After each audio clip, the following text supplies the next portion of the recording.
సరే ఇప్పుడు నేను ఒక కథ చెప్తాను. ఒక ఊరిలో ఒక మాస్టర్ గారు ఉన్నారు.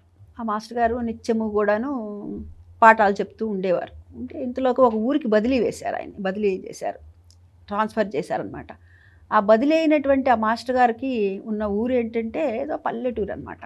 అప్పుడు ఆ మాస్టర్ గారు బదిలీ అవుతుంటేనే అందరు అన్నారట, ఎందుకు నువ్వు ఆ ఊరికి కావాలని ప్రత్యేకంగా వేయించుకున్నావు, అక్కడెవరు కూడాను శ్రద్ధాశక్తులతో చదవరు అని చెప్తారట.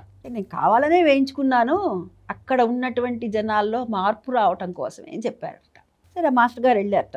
వెళ్తే ఆ పిల్లలు ఏదో వచ్చేవాళ్ళట మొక్కుబడికి, బడికి వచ్చేవాళ్ళు. కానీ మళ్ళీ ఇంటికి వెళ్ళిపోయిన తర్వాత పుస్తకం తీయరు. ఎంతసేపటికి అందరూ కలిసి కూర్చొని టీవీ చూస్తూ ఉంటారనమాట. అట్లా అలవాటైపోయింది ఆ పిల్లలకి. అట్లా అలవాటైపోయిన తర్వాత కొంతకాలం గడుస్తుంది ఇట్లా. కానీ ఇట్లా కాదు, ఈ మాస్టర్ గారు ఏమనుకున్నారట, బడికి వస్తారట పిల్లలు. వచ్చిన తర్వాత వీళ్ళని చదవమనకుండా కొంతకాలం పాటు మనం ఆటపాటలతో చేస్తాము అనుకుంటారట. అనుకొని కొంతకాలం పాటు ఆటపాటలతోనే కొనసాగిస్తూ ఉన్నారట మాస్టర్ గారు. అంటే ఇవాళ మీకు చదువు చెప్పను రా, నేను కాసేపు ఆడుకుందాను రా అంటే, ఓ మాస్టర్ గారు చాలా సంతోషం అని సంతోషంగా గెంతులేసేవాళ్ళట. అట్లా ఆడుతూ ఉండేవాళ్ళట. ఆడుతున్న తర్వాత కొంతకాలం అయిన తర్వాత వీళ్ళు ఆటల్లో నాకు మచ్చికవుతున్నారు కదా అనుకొని మంచి మంచి నీతి కథలు చెప్పడం మొదలుపెట్టారట. అబ్బో భలే బాగున్నాయి మాస్టర్ గారు కథలు అన్నారట. ఇంకా కొన్ని రోజులైన తర్వాత కొద్దిగా స్ఫూర్తిదాయకమైనటువంటి దేశభక్తి కలిగినటువంటి చరిత్రతో కూడినటువంటి కథలు చెప్పడం మొదలుపెట్టారట. మాస్టర్ గారు ఎంత బాగున్నాయో ఇవి అని చెప్పారట. అప్పుడు ఆ సందర్భంలో ఆయన అన్నట్ట, నేను ఇట్లాగే పాఠాలు కూడా చెప్తా, వింటారా అంటే, అయ్యో ఓ వింటామన్నట్ట. అట్లా అప్పుడు పాఠాలు వినటం మొదలుపెట్టారు. అప్పటిదాకా పుస్తకం తీయనటువంటి పిల్లలు, టీవీ మాత్రమే అందరూ కలిసి కూర్చొని చూస్తున్నటువంటి పిల్లలు కాస్త చక్కగా పాఠాలు వినటం మొదలుపెట్టారట. వినటం మొదలుపెట్టడమే కాకుండా ఇంటికి వెళ్ళి కూడా ఇంట్లో కూడా చక్కగా చదువుకుంటున్నారట. దీన్ని చూసినటువంటి మాస్టర్ గారు ఎంతో ఆనందపడ్డారట.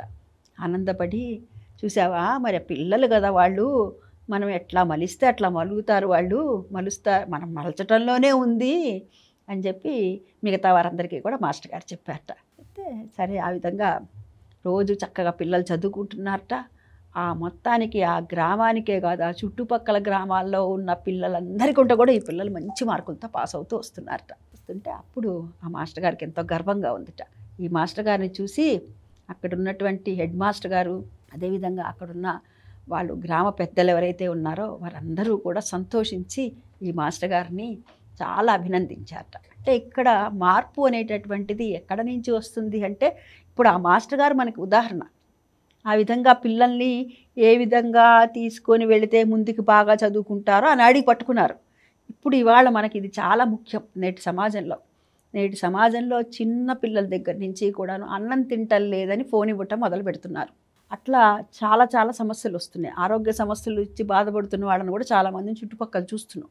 కాబట్టి మనం వాళ్ళని ఏదైతే దానికి ఒక ఫోనుకో, ఒక టీవీకో, ఇంకా దేనికో ఎడిక్ట్ అయ్యారో దాని నుంచి మనం ఎలా బయటికి తీసుకురావాలి అనే ఆలోచన చేయాలి. ఈ మాస్టర్ గారే మనకి ఆదర్శం.